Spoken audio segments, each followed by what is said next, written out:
Testing. Okay, now I'm back. I don't know what happened there.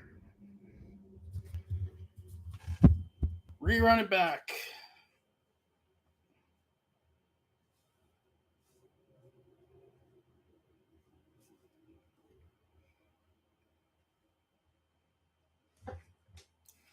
Send out part 2.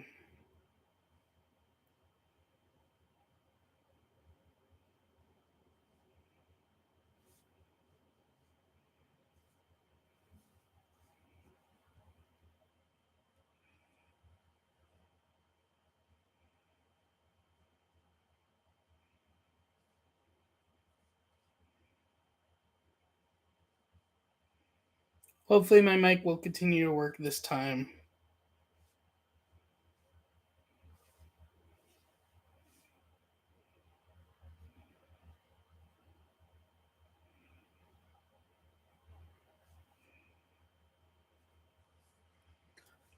Either way, so yeah, Michigan won. Congrats. Let's move on. Anyways, so in the other college football playoff game between Washington and Texas, Washington won 37-31. Big game for Michael Penix Jr., their quarterback, 29 for 38, 430 yards and 2 touchdowns, and was offensive MVP, leading Washington to their first ever college football playoff game victory. Not their first appearance. They had appeared once before and lost Bama. And that sets us up for Washington versus Michigan versus Washington on Monday for the college football playoff final national championship game, 7:30 on ESPN from the Houston Texans Stadium. My prediction is I'm sticking with the fact that I have Michigan winning this game. That is the recap of the bowl games. I went 4-2 my predictions for bowl games this week. So now let's get to NFL. Let's get into NFL now. Browns and Jets. So one fun fact I found out before this game started: Aaron Rodgers, barring him playing this week for the Jets versus the Browns, could become the first quarterback to start team's opener and be lost due to injury for the season, throwing no more than one pass the entire season. Is also the first game. This was the first game, and the Browns won this game, by the way, 37-20. But this was the first game where the first half all time were 50 plus points combined in the first half, which was mostly by Cleveland. They had 34. The Jets had 14, I think, or something like that. And then 0 touchdowns the entire second half, with Browns winning 37-20. And of course, with that win, the Browns are officially back in the playoffs for the second time in this decade, for the third time since they've come back to Cleveland, and for the second time in 21 years.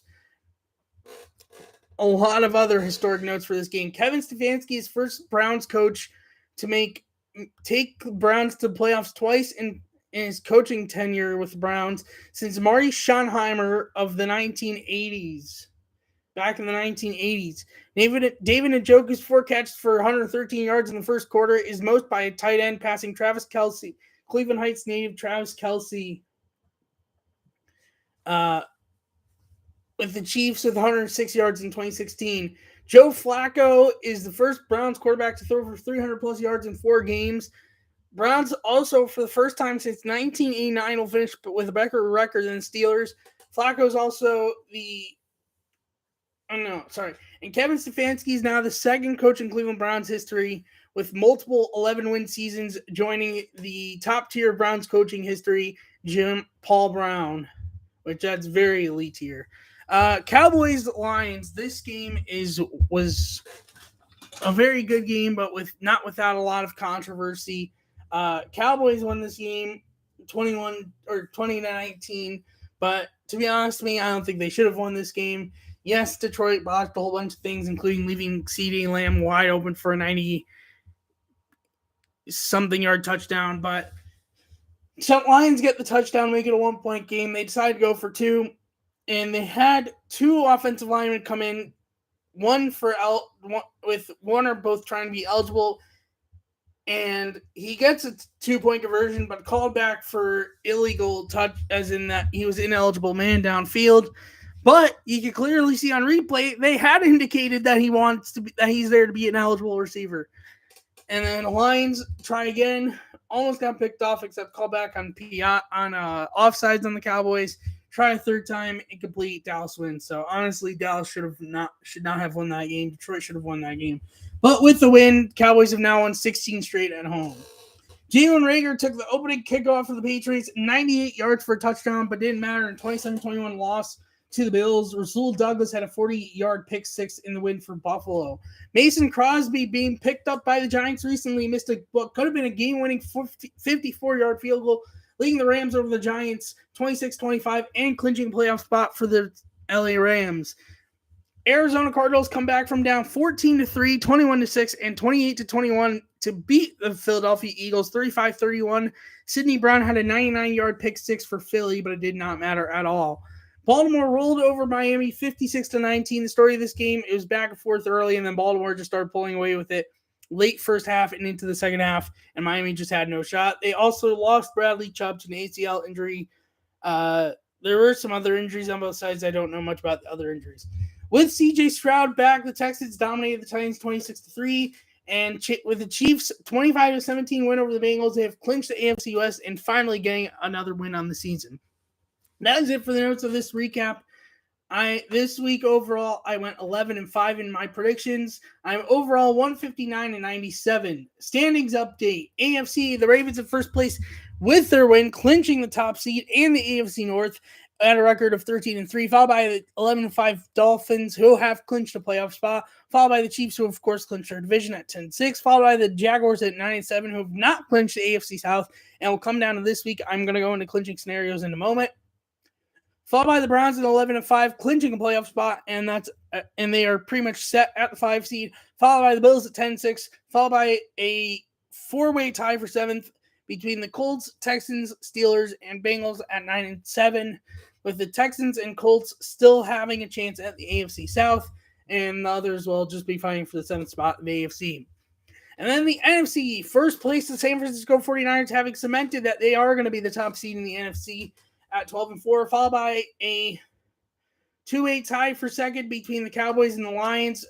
Cowboys just having clinched the playoff spot, not the division, as that will come down to this week. And the Lions, who have clinched their division, who are both 11-5, followed by the 8-8 Tampa Bay Buccaneers.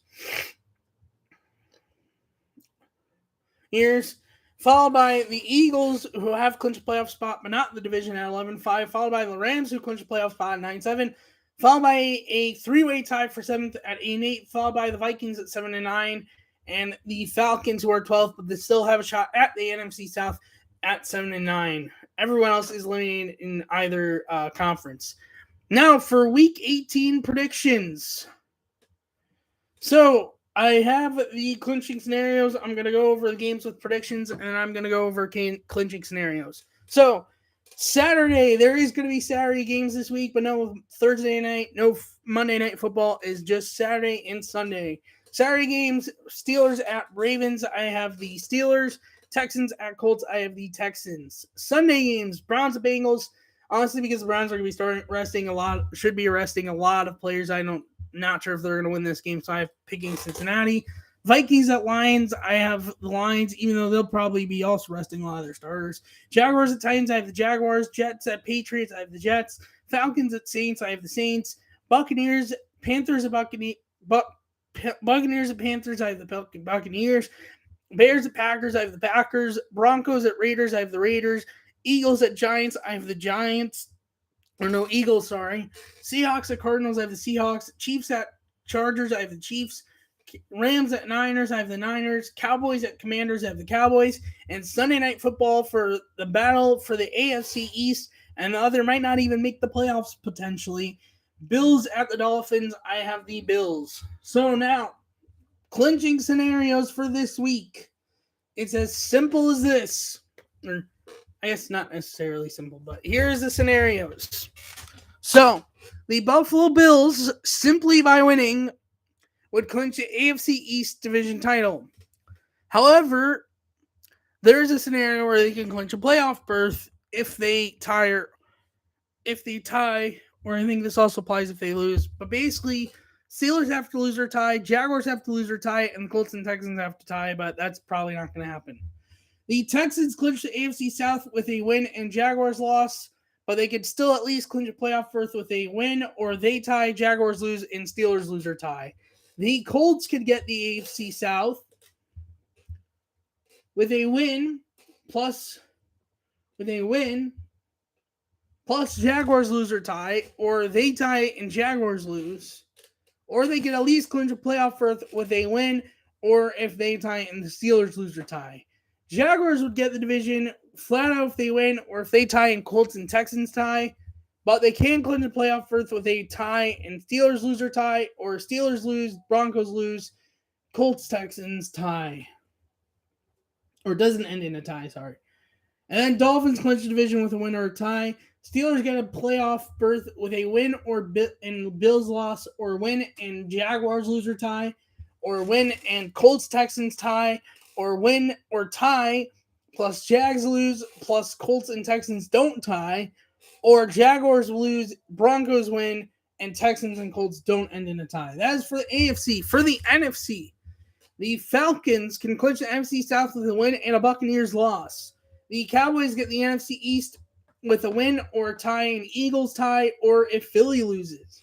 The Packers would clinch a playoff berth with a win, or if they tie, Seahawks lose or tie, Saints lose or tie, or they tie, Seahawks lose, and Buccaneers lose, or if they tie, Seahawks tie, Buccaneers lose or tie, or if Vikings lose or tie, Seahawks lose or tie, Buccaneers lose or tie, or if Vikings lose or tie, Seahawks lose, and Saints lose. And then Vikings can clinch a playoff berth with a win, Packers loss, Seahawks loss, and Buccaneers loss, or win, Packers lose, Seahawks lose, and Saints lose. The Saints get the division with a win and Buccaneers loss or tie, or they tie and Buccaneers lose. They could at least get a playoff berth if they win, Seahawks lose or tie, and Packers lose or tie, or if they tie, Seahawks lose and Packers lose. The Eagles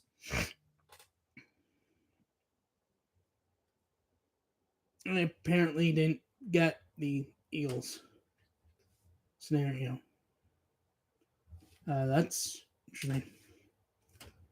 I'll get back to that because I gotta find the article. Basically, Seahawks, they get a playoff berth with the win, and Packers loss or tie, or they tie, Packers lose, Buccaneers lose or tie, or they tie, Packers lose, Saints lose or tie. The Buccaneers can clinch the division with a win, or if they tie and the Saints lose, they can at least get a playoff spot. If they tie, Seahawks lose, and Packers lose or tie. Oh, here's Philly. They would win the division if they win and Cowboys lose or tie, or if they tie and Cowboys lose. And that is all the clinching scenarios for this week. And that is this week's episode of the podcast. So let's wrap things up.